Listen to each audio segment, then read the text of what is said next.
Can you see the comments? I can. Yeah. Are we live? Hello. Jazz hands. I know all about jazz hands. I know you do. A little Bob Fosse here. Hi, everybody. Hi, everybody. I'm here with the fabulous, the best-selling author, the amazing, your best-selling author of Your Year in Color, right? Your Life in Color. Your Life in Color. Sorry, Yeah, I'm so sorry. Okay. Your Life in Color, the amazing Dougall Fraser. Woo! Hi, everybody. Okay, this is going to be a really dull conversation, isn't it? Oh, Liz is already here from Texas. Hi, Liz. Another Liz. We've got two Liz's in the house. Another Liz, yay! And if you're here, like, say so in the comments. Say so in the comments if you're here. Allow us to feel seen. Do you see us? Yes. Do you see us? Do you feel us? Are we here? Oh, there's Barbara. Hi, Barbara. Hi, Barbara. Barbara. I know Barbara. Okay, so let's chat a little bit. And if you're here and you have any questions, oh, Trisha. Hi, Trisha. If you have any questions about anything, please feel free to post them in the comments. We're going to have a really, really fun conversation because Dougall is just crazy fun. And so you are crazy fun. I'm a little bit wild. I'm a little weird, okay? Oh, you know, that's weird is the biggest compliment. I used to be called weird all the time, and it would really like put me in my shell. Now when someone says that I'm weird, I like toss my hair, I walk a little bit stronger. I love that. Oh, I have a friend of mine that's studying with you, and he's just loving it. Oh, really? Absolutely. Elias Petrus. Oh, I adore Elias. He's so wonderful. What an incredible talent, an incredible healer. He's just a good, good soul. I know. Have you met Aphrodite? I have not. Oh, we have to introduce you to his very special friend, Aphrodite. Yeah, yeah. And you'll all get to meet Aphrodite. All right, so we've got Linda here from Florida and Colleen. Everybody's in Florida. Do you know that I have more people that I know have been moving to Florida lately or getting houses in Florida or something is like, what's the deal with Florida lately, people? Is it really fabulous there? Colleen is there.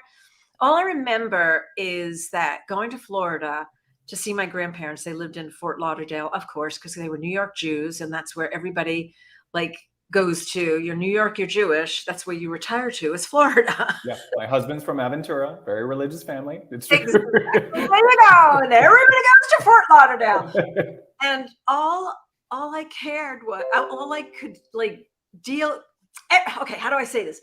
Every freaking day it rained at 3:30 and my hair would frizz. Yeah. Like, are you kidding? Let's talk priorities. I can't live in a bad hair state. That was totally mashugana, or it was really flat.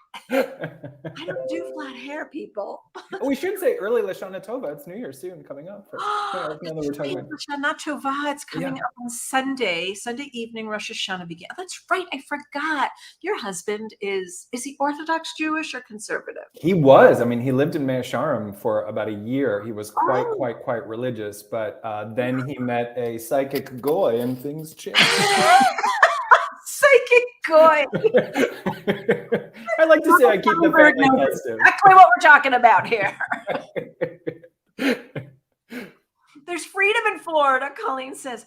There's freedom here too. I agree. Here, I don't pay attention to anybody who doesn't want to give me freedom. Anna Grace Taylor's here from the UK.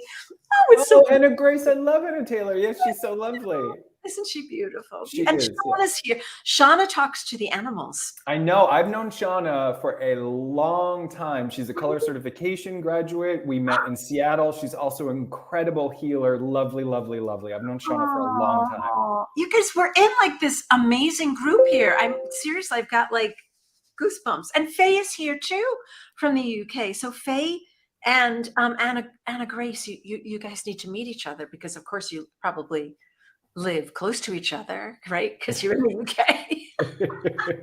Hello from Arizona. That's a Facebook user. I think that's Tara. And if that's Tara Jack, I want you all to see this because I don't know if I'm wearing it straight. No, wrong way. This is these malas. This amazing healer and jeweler. She'll be at Celebrate Your Life. Wow. Can you see the Ganesh? She gave me a Ganesh, but she created these malas. I don't know if you can see how gorgeous the stones are, but she designed custom malas for me, and she does that for people. And they feel so sacred and Mm, so Tara Jack did this. Anyway, beautiful.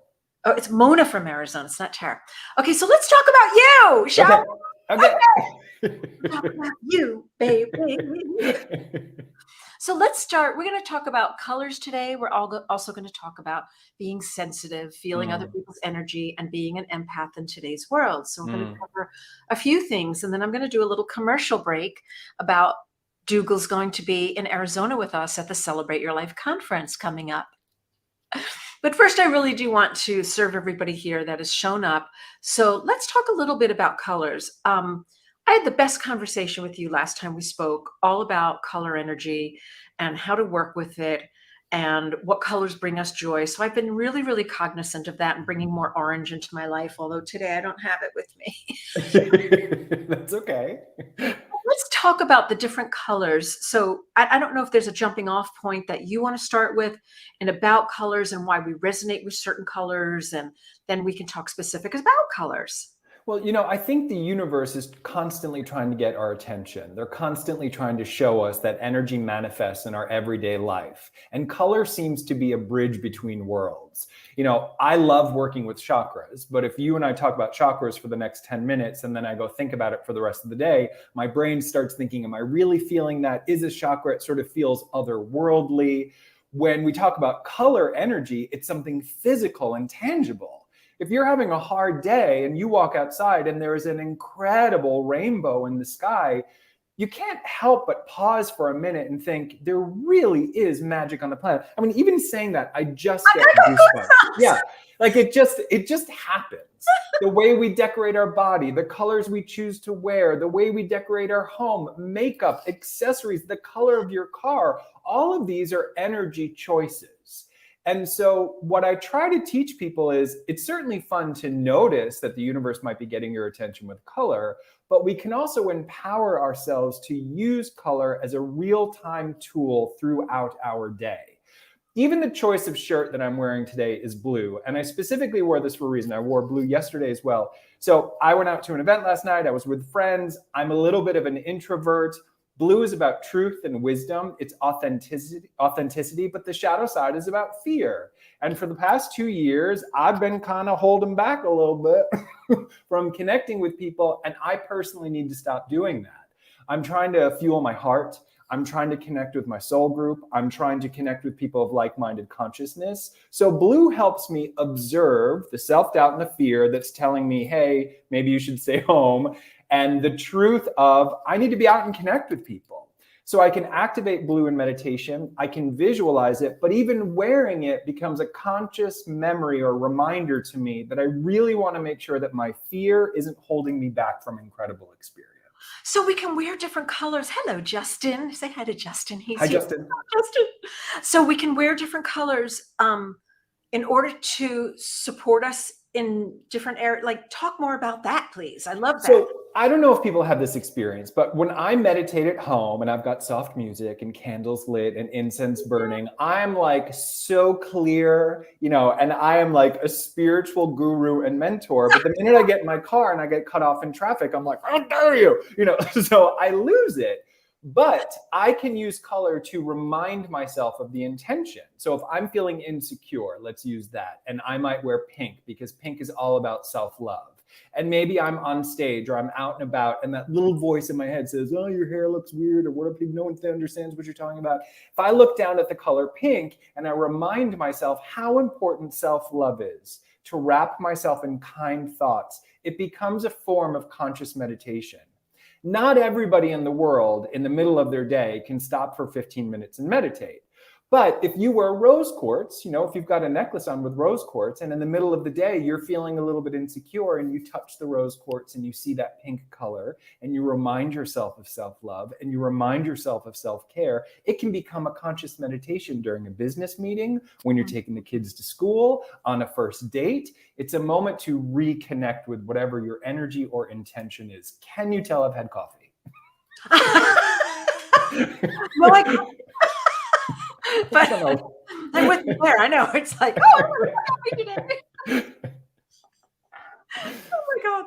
Okay, so we can intentionally wear colors to support ourselves in different, areas and different places. So if someone was going on like a job interview and they needed to feel super confident and super clear and strong and like warrior man or woman or they, what would they wear? So for a job interview, you'd want to go more towards green. So pink is a very emotional color. It's compassion. It will activate your heart. It will move energy. It's about feelings. But in a job interview, you don't necessarily want to be in a heart-centered space. You want to be in a communication space. How do we bridge the mind and the heart? With the throat, how we express ourselves. So deep, rich emerald green, the color of creativity, of communication, is the best color for a job interview. It's also one of the more popular colors. Now, as a clairvoyant, I see green around artists, writers, speakers, poets, musicians, a chef, anyone that's communicating through their art. So if you're in a job interview and you surround yourself with green, you are going to express yourself absolutely perfectly. It's a really powerful color. And here's the cool thing. So there have been studies done connected to the color green out of Munich, Germany, where they did a whole university study where they would surround students with the color green, and then they would have them take tests. And they scored significantly higher. They did better being just exposed to the color green before they had to actually take the test. So it is literally proven to stimulate a part of your brain to express yourself, to problem solve. And that's what we want in a job interview. We want to show that we're adaptable, that we can express ourselves clearly, that we have a clear point of view. So it's a great color in that situation. Because I've always heard that wearing red, like power color, wearing red is like the power color suit. Like, but this is a really long time ago. And this was from like the regular mainstream community. When you're wearing a power suit, wear black with a red top underneath. And I used to be in the world a million years ago.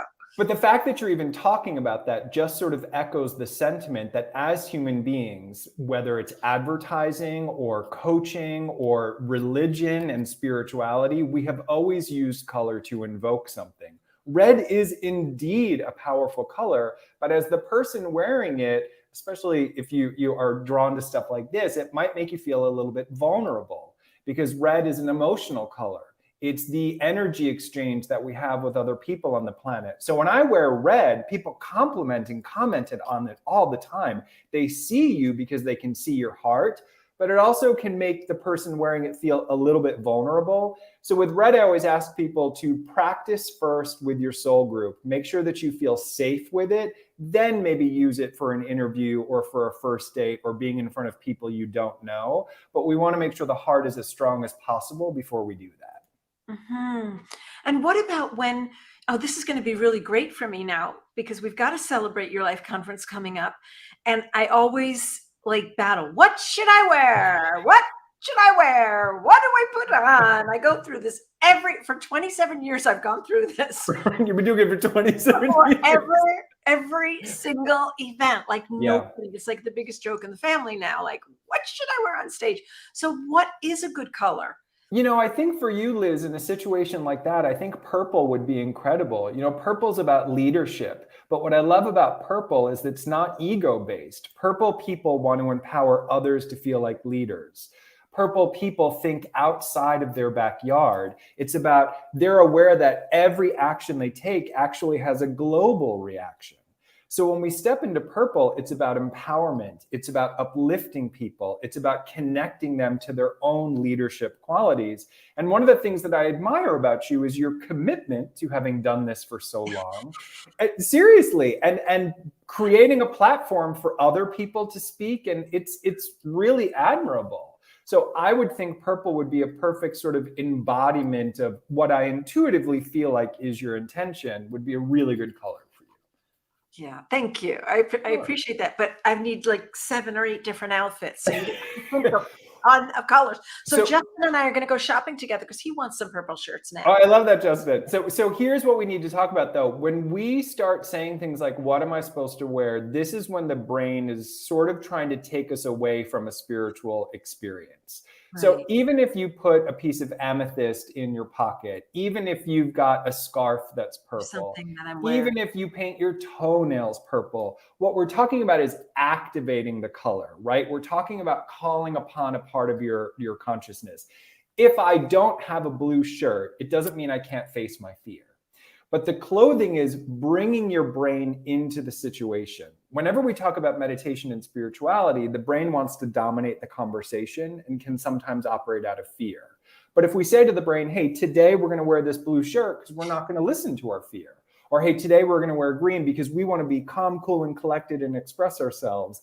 The brain's kind of like a toddler, you know, at a restaurant where you're like constantly trying to distract them. And it sort of settles into the process, but don't get too wrapped up in, is this the right color? You know, it's more of making it a three-dimensional experience. And bringing in that energy. I love it. Absolutely love Exactly. that. Oh, Joe McMonagle's here. Joe McMonagle is on YouTube watching us. Okay, so I'm gonna keep going. I'm gonna see if there's any questions. I thought I saw a question, Okay. but Yeah. maybe I didn't. Okay, so if any of you want to ask questions, go for it, because we are watching the comments. We're definitely watching the comments. All right, so when you're putting on, so explain about blue again, because I wear a lot of blue also, and I know that someone else said that blue is there. She did. Liz said that blue is her favorite color. You know, it's interesting, Liz. People always want to tell me what their favorite color is, which is curious to me. But if you're in the comment section, tell me a color you really don't like, because sometimes that gives me more information. You know, we tend to get drawn to colors that we love because they become familiar, but oftentimes it becomes too familiar with us. And a large part of what I teach people is that every vibration has a shadow side. And I don't mean that to sound spooky in any way, because the shadow side is where the wisdom is. So for blue, for example, it reveals when someone's not being honest. And even in society, I mean, myself included, I have to work on a daily basis to be my most authentic self. Like on Saturday night, I was at a dinner party and someone across from me said, what do you do for a living? And whenever I get that question, I go, oy boy.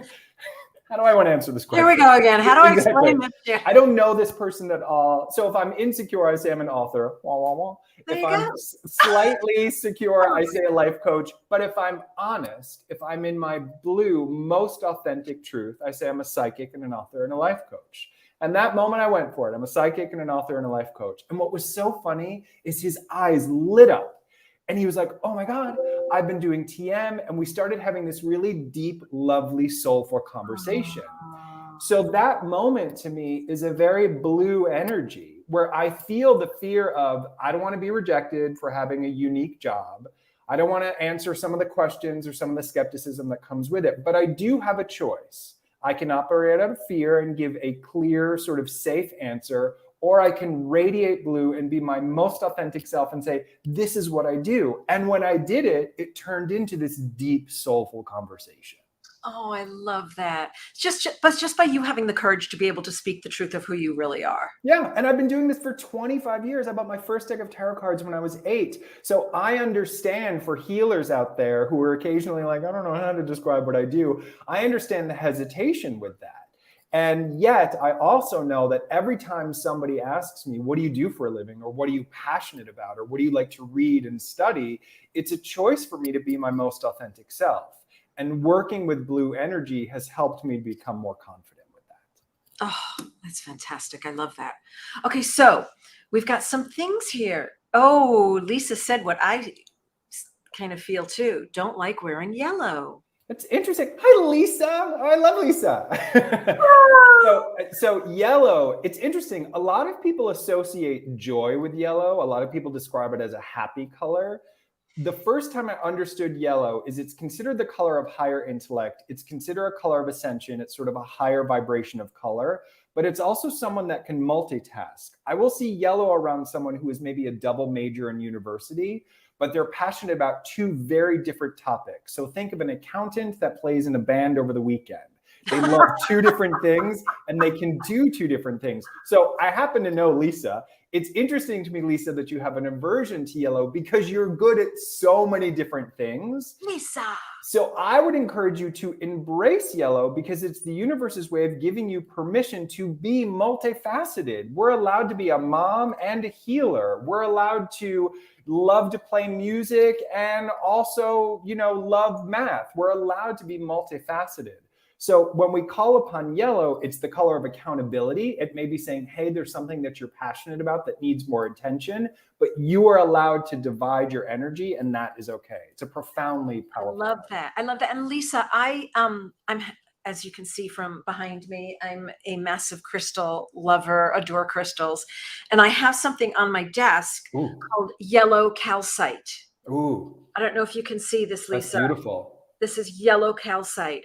And I keep it on my desk because, number one, yellow calcite also supports with motivation and clarity. But this is a good stone for you to maybe get in a necklace, a little yellow calcite or yellow calcite earrings. So this is called yellow calcite. Oh, and I forgot to mention, so I think the reason people associate yellow with joy is because happiness comes from a stimulated brain. When someone's engaged in topics they love, when someone's studying or sharing topics they love, they seem passionate, they seem excited, they seem happy. So when we engage ourselves with these things, we radiate joy. Excellent. I love it. Yes. Okay. Interesting. Linda doesn't like pink. Linda, first question to you, if you can put this in the comment section, is have you been a little bit self-critical? Pink is a powerful color. It is the color of compassion. It is the color of self-love. It is the color of organized energy. Pink people tend to be quite organized, but it does highlight self-criticism and oftentimes critical thoughts that fly under the radar, self-limiting beliefs. So Linda, if you've been hard on yourself lately, if you've been feeling like maybe you need to do more or you can't recognize when you've done a good job, embracing yourself with pink is incredibly powerful because it reminds you to see yourself the way the universe sees you, which is absolutely perfect. Now, pink, let me nerd out here for a second, more studies done about that. Out of Tacoma, Washington, there was a study called Baker-Miller Pink, where they went into the prison system and they painted certain cells a color pink. And what they wanted to see was how it would affect their most aggressive inmates. They literally have studies that putting them in these cells for 1 hour lowered their heart rate, relaxed them. There was less aggression in the unit. So it literally has a physiological response. So if you're feeling a little frantic, if you're feeling hard on yourself, surrounding yourself with pink is not only going to affect your body physically, it is going to affect your brain as well for kinder thoughts. I love that. And I sort of have pink. I mean, it's You sort do. of pinky. It's sort of like a little pinky today. Yeah. Yeah. Oh, very cool. I Isn't love that cool? Okay, so you know what? I resonate with this one too. Angela's saying that she doesn't like orange, but she likes purple and pink. Let me see if Lisa made a comment about that at all. No, Linda, yes, I am tough on myself. Love red though. Aha, try a little bit of pink. Try a little bit of pink. It's You so can funny. All these women are saying, Marianne also says I don't like orange. It's interesting. People have strong opinions with orange, and orange happens to be one of my favorite color, but I won't take these comments. I love orange. So orange is the color of balance. So Angela, my first question to you is, have things been feeling balanced in your life? If you have an aversion to orange, that's typically because things are feeling a little bit unbalanced. There's too much energy going one way, not enough energy coming in. So when we have an aversion to orange, the universe is asking us to be super, super mindful right now of energy management. Orange is actually directly connected to your intuition. It is the combination of psychology and spirituality. So it's about life coaching, it's self-guidance and all of these things. Angela, there's a chance, think of your consciousness like a computer, that you need to unplug a little bit and reboot the system to get back into sort of a balanced state of mind.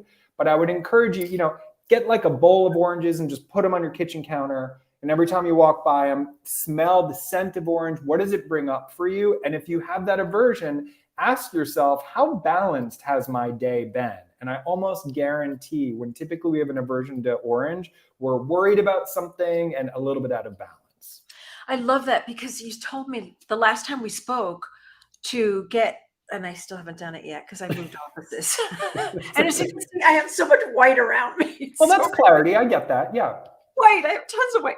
But to get like, and you might want to do this too, Angela, is, you know, on your desk or on your dresser somewhere, is to get a couple of orange Gerber daisies. Yeah, that that's perfect too. silk in, you know, a beautiful vase or something like that. And I have to remember to do that. Tanya, if you're listening, let's put that on my to-do list.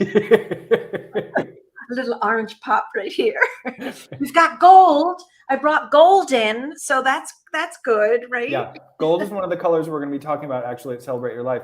So gold is the color of independence. If somebody's drawn to gold, they're either self-employed or really desire to be so. A gold person wants to turn their vision into reality.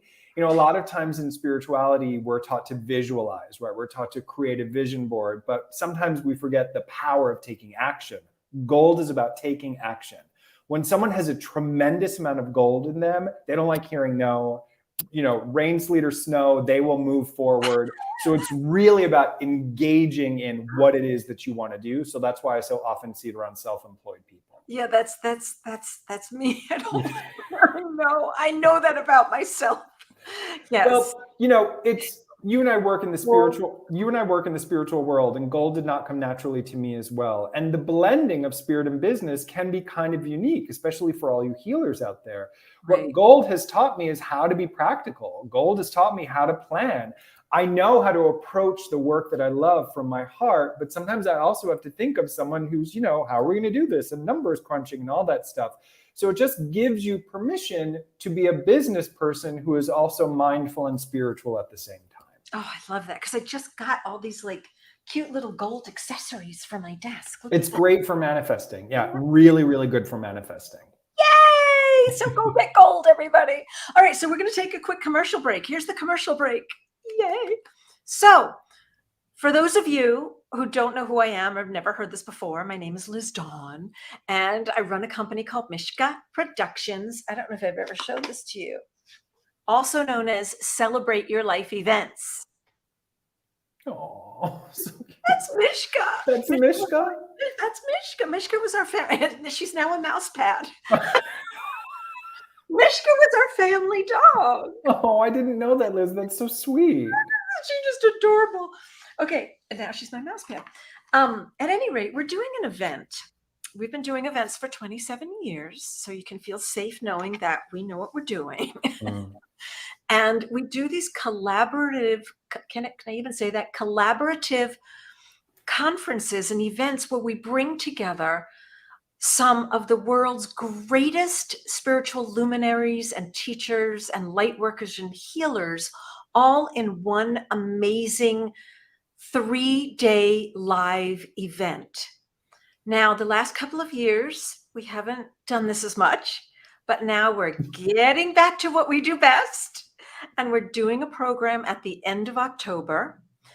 And Dougall is one of our amazing teachers that will be there in person, live and in person teaching workshops, along with Gabrielle Bernstein.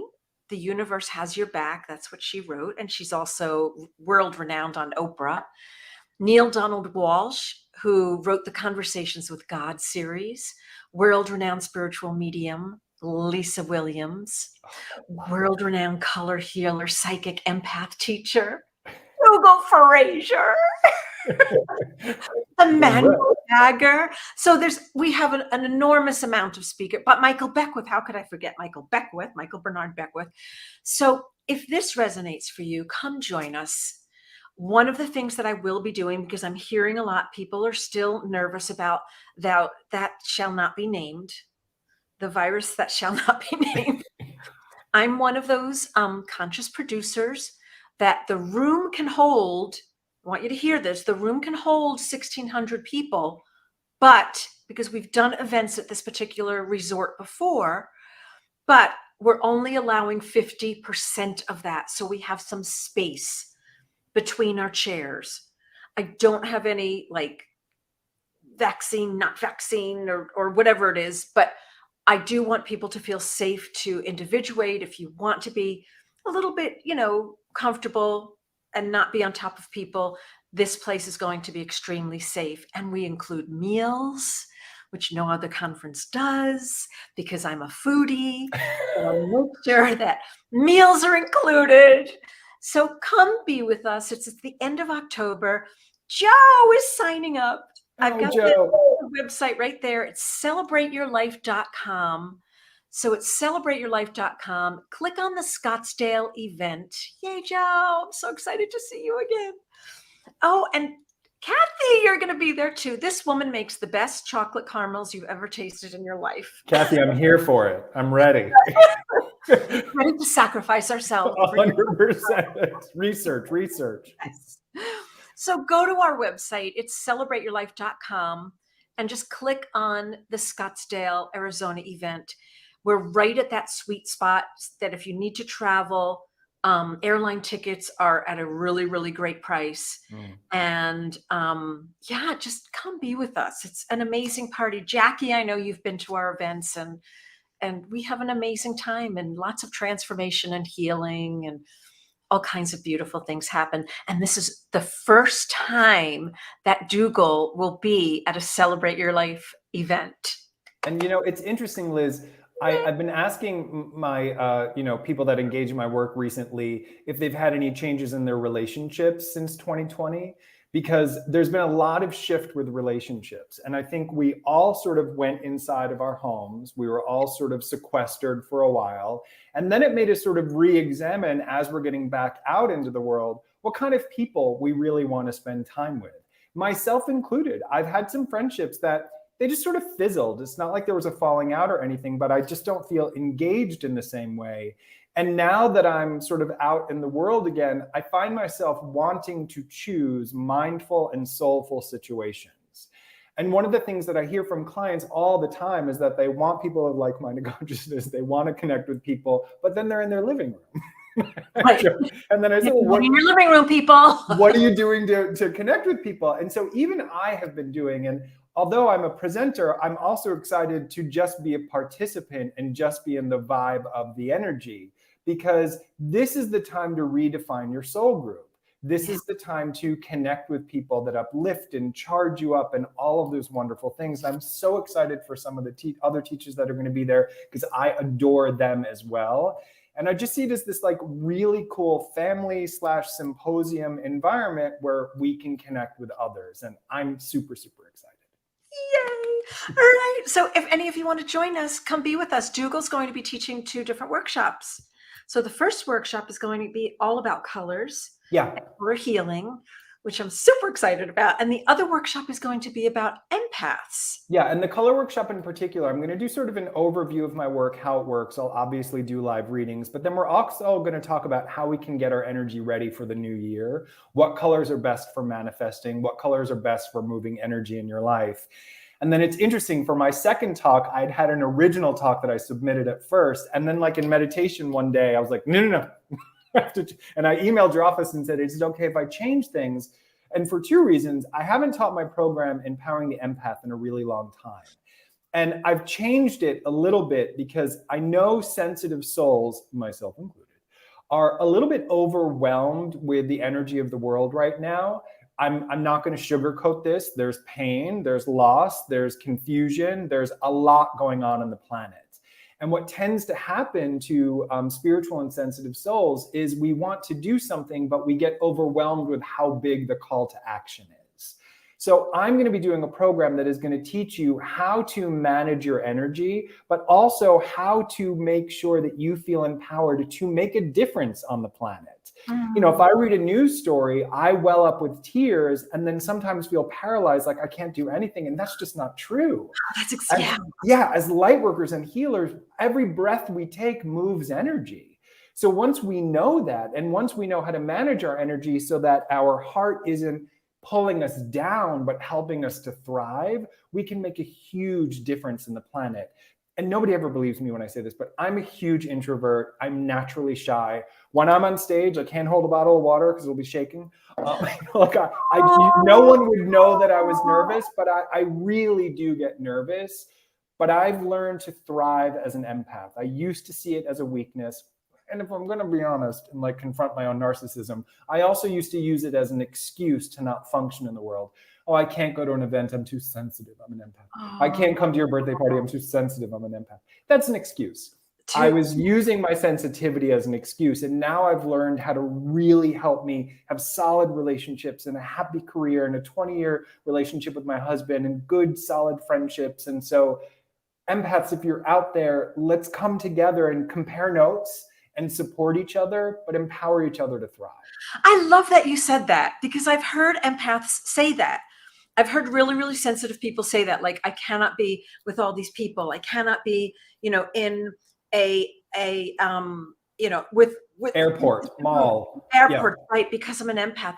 So can you give everybody maybe 3 tips for how you work? I don't even know the language, how you work as an empath and still be out there in the world and do your thing and be in big crowds. And first things first, if someone says I can't be in a situation because I'm too sensitive, what that means is that they are absorbing energy versus observing energy. This is really, really important. As empaths, we're caretakers, we're fixers, we're healers. So if someone's crying, if there's an emotional need, the first thing that comes up in our being is this call to action that I must fix it. Well, if you're constantly feeling a call to action, you are going to be exhausted at the end of the day. If you start your day as an empath thinking, I'm going to observe the energy of the planet, I'm going to observe the energy of people around me, and then choose which ones I want to engage in, that's completely different. But if you're absorbing all of this emotional need, and that's all empaths are ever taught, is that it's draining and energy vampires and you have to protect yourself and all this stuff that I do believe in. But I love Amanda. But I try to come at it from a different approach of, let's just observe energy. Let's not be afraid of it. If I'm in a room of people who are happy, sad, I can hold space for them and not let it affect me. So first rule is observe, don't absorb. The second thing with empaths is we have to get comfortable declining an energy invitation. And I'll actually teach this live at the workshop. There will be points where I choose to give readings and then points where I choose not to give readings. So if someone comes up to me afterwards and says, hey, what color do you see around me? I try to model energy management and I decline that energy invitation in the moment. And I say, I can't do that right now, but I am doing it tomorrow at 11. It's a conscious choice of when I choose to engage with an energy invitation. And oftentimes empaths, we feel like we always have to say yes.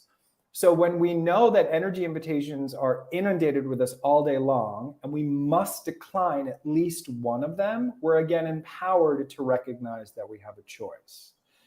My third thing is what I call airplane mode. There's always a period of time during the day where I completely tune out the outside world. Doesn't matter where I am. I turn my phone off. We pull the blinds down, we light candles, we turn on music, but the outside world is completely closed off to me because I need that neutral space. And empaths don't like to hear this, but we do find it seductive to hear the stories of other people. We like the drama, we like what's going on, so we're texting our friends and we're checking in, it activates our heart, but we need neutral space. So I start my day 2 hours with reading and just being in my own energy. At the end of the night, I tune out the world. You must have neutral space in order to reconnect with someone. Mm-hmm. Oh. Did you all get that? So like rocking. That's exactly what we needed to hear, because I do hear this a lot from people. I do hear that they're no, obvious. I mean, not obviously, but I'm not an introvert. I don't think I pick up too much on other people's energy. I'm just not that type of, like, I'll feel things and I'll feel sensitive, but not to that degree. Yeah. Like, I can just go, I ignore it. Right. I can't do that. And I envy that with people. No, but that's okay. That's the difference between, you being super, super, super sensitive to all these energies that are in a space. But I've also had to, and this is a bit of a spicy topic, but I'm going for it. Why not? I've also had to explore in my own consciousness that I've used the distraction of the energy of other people from the distraction of my own inner work. I can spend hours talking about what I feel about a group of 300-400 people in an audience. But did I spend time actually going into my heart and looking at my own trauma and my own wounds and my own work? So especially earlier in my career as an intuitive, not even my career, just my research, when I was the overweight gay kid who was being molested and parents were getting divorced, feeling other people's problems was my escape. And it became all I knew. And so as an empath, I had to own, and this isn't for everybody, this is just for me, but I had to own that sometimes I use the energy of other people as a distraction from my own pain. Got it. I want to put up this comment that Lori just said. Lori Mounts just said, I'm a sponge, take it all in, learning to contract my energy. Oh, so Lori she's taken spiritual vision training. So I talk a lot about auras, right? When I'm on stage, we want our auras to be expansive. We want to feel the energy of the world. We want people, like I'm doing it right now. I want you to feel my enthusiasm. I want you to feel my excitement. When I'm in the airport, I contract my energy. This is what I love about aura and color work, is you can shift your energy. I contract my energy and I pull it in. And the reason I do that is I don't want to feel everybody around me. And this, again, is really important for empaths. You do have a choice. You can choose to be an expanded energy where we're picking up everything in the world, or you can consciously choose to contract your energy so you're not feeling everything. Okay. Did you all get that? Yes, yes, yes. Give us a thumbs up. Yes, I love that. Someone else just shared here. I find a group of people, Facebook user, I don't know who the Facebook user is. Maybe it's Brenda. I find a group of people all talking at the same time very difficult and overwhelming. Oh, yeah. Me too. Yeah. So empaths are super sensitive to sound. So if I'm at a restaurant with my husband and we're having a conversation, I know that table to the right of me is breaking up. I know that the table to the left of me is celebrating a birthday, and I'll comment on it and he'll look at me and say, how do you even know that? But yeah, I do the same thing though. I can hear 10 conversations. So that's a sign of an empath. So I'm just sensitive to noise and all those things. That's why I need neutral space. I was telling Liz earlier, I was at an event last night. There were maybe 40 or 50 people there, and I was a little shaky. I could feel a lot of energy in the room. But again, it was so incredible and so lovely. I could have stayed home and said, oh, I'm too sensitive. Or I could have thought, well, I'm going to do some breathing techniques. I'm going to surround myself with a particular color to make sure that I'm feeling grounded. But it is a natural byproduct of empathy to be sensitive to sound. Best thing you can do is breathe. Everybody. As sensitive souls, when we start feeling too much energy, we hold our breath and then we lose ourselves. So consciously breathe. You can even learn to take a deep, soulful belly breath while you're listening to someone and bring yourself, yourself back into you. I'm your best, hypnotherapy. You just say something to me and I'm like, okay. Lauren says me too. My husband tells me to stop being nosy. Hi, Lauren. Oh God, so many fun people are here today. Yeah, but I'm the same way, Lauren. I do that too. I can just hear it. Well, Lauren's an incredible healer. She's also taken a lot of my certification programs, and she's an incredible coach and she's an incredible teacher. So for those of you that are drawn to healing work isn't just our 30, 60-minute sessions during the day, right? It's the way we interact in the grocery store. It's the way we are with our family. It's the way we are in the airport. So these events that we're doing is also, think of it as like charging your battery. It's a place to come in and charge your battery and get the energy and then get back in the world and do the work that you do best. Charge your battery. I love that. Okay, so come join us. Yeah. Just come join us, everyone. No more excuses. Right. Don't be scared. If you're coming alone, that is fabulous. Most people come alone, but you're alone for like 2 seconds. You meet soul friends, your soul tribe. I'll be there. Dougall will be there. My entire team is there. You have no idea, like the welcoming, the love, the energy, the joy that happens at our programs. And the hotel is beautiful. I'm a tourist, so I'm a nester. So I've already read like every review possible. It's a really pretty hotel, if I may say. Oh yeah, the hotel's really pretty. Yeah. It's a resort in Scottsdale, and the rates are super inexpensive. I think it's like we're at like $249. We still have room at the hotel, at the resort itself. Go to celebrateyourlife.com/Scottsdale22. Even if you just go to Celebrate Your Life, I'm going to type it in the post here. Let's see if this will come through. Even if you just go to celebrateyourlife.com, it'll be listed on the homepage, and just go to the Scottsdale event and you'll get to see everything that we're going to be doing. It's the most amazing 3 days of your life. You can certainly, come and you can extend your trip there and do what we call post-conference workshops and pre-conference work. Just go ahead and read the website. I can't even say it. Read read the website and you'll get a feeling for it. So come be with us. It's time that we all unearth ourselves from this. It's time that we all came out of isolation, out of our cocoon, and be together in community again. So, Dougall, thank you so much for this beautiful conversation. Oh, my pleasure. And I can't wait to hug you in person. I can't wait. And thank you all so much for being with us. This has been such a great conversation. And Joe and Janet, and I can see everybody's names up here. You've just been wonderful for hanging out with us today. And we look forward to seeing you the end of October. Come be with us. Okay. Bye. Bye.